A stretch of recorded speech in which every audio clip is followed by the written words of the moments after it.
सदा सस्वरूपं चिदानन्दकन्दं जगत्सम्भवस्थानसंहारहेतुं स्वभक्तेच्छया मानुषं दर्शयन्तं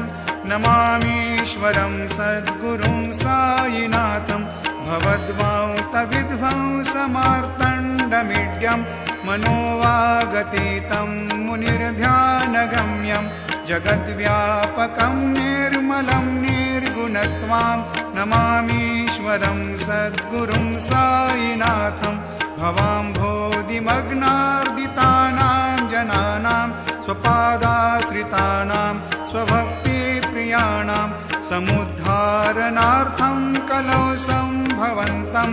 नमामीश्वरं सद्गुरुं सायिनाथं सदा निम्बवृक्षस्य मूलाधिवासात् सुधास्राविणं तीर्थमप्यप्रियन्तं तरुं कल्पवृक्षाधिकं साधयन्तं नमामीश्वरं सद्गुरुं सायिनाथं सदा कल्पवृक्षस्य तस्याधिमूले भवद्भावबुद्ध्या सपर्यादिसेवां ऋणां कुर्वतां भुक्तिमुक्तिप्रदन्तं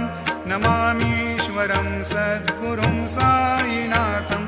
अनेकाश्रुतातर्क्यलीलाविलासै समाविष्कृतेशान भास्वत्प्रभावम् अहं भावहीनं प्रसन्नात्मभावं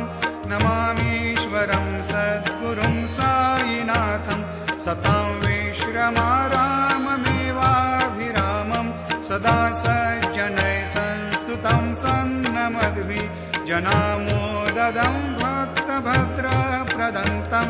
नमामीश्वरं सद्गुरुं सायिनाथम् अजन्माद्यमेकं परब्रह्म साक्षात् स्वयं सम्भवं राममेवावतीर्णं